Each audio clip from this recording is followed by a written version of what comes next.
Release the ratchet. Use the release catch and open the ratchet. Ensure that you can insert the webbing into the slot. Feed the webbing through the bottom of the ratchet.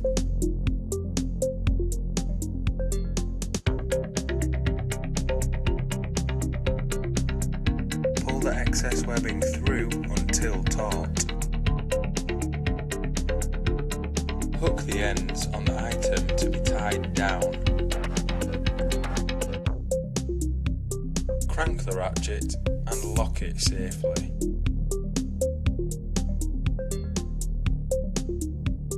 Release the ratchet and remove the webbing. Remember to use the release catch.